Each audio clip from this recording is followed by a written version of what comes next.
ഈ ജനുവരി മാസം എനിക്ക് കുറച്ച് സ്പെഷ്യലാണെന്ന് ഞാൻ മുമ്പേ പറഞ്ഞതാണല്ലോ. ജനുവരി 10, അതായത് ഇന്നാണ് എൻ്റെ ബർത്ത്ഡേ. ഓരോ വർഷം കഴിയും തോറും പ്രായം കൂടി വരികയാണല്ലോ എന്നൊരു ഓർമ്മപ്പെടുത്തൽ. എത്ര പെട്ടെന്നാണ് ഓരോ വർഷവും കടന്നു പോയിക്കൊണ്ടിരിക്കുന്നത്. അതൊക്കെ പോട്ടെ, നമുക്ക് കാര്യത്തിലേക്ക് വരാം.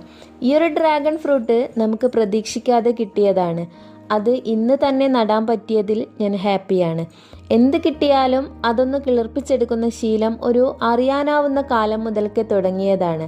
അങ്ങനെ ഞാനും ഈ ഒരു ഡ്രാഗൺ ഫ്രൂട്ട് വിത്ത് നട്ട് കിളിർപ്പിച്ചിട്ടുണ്ട്.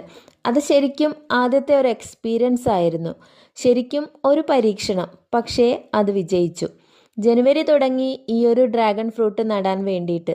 ഡിസംബർ വരെ ആയിരുന്നു ഇതിൻ്റെ ഒരു നടീൽ മാസം. എങ്കിലും എനിക്ക് ഈ ഒരു ദിവസം തന്നെ വേണ്ടി വന്നു ഇതൊന്ന് നടാനായിട്ട്.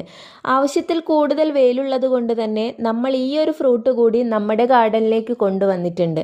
അപ്പം ശരി, പിന്നെ കാണാം.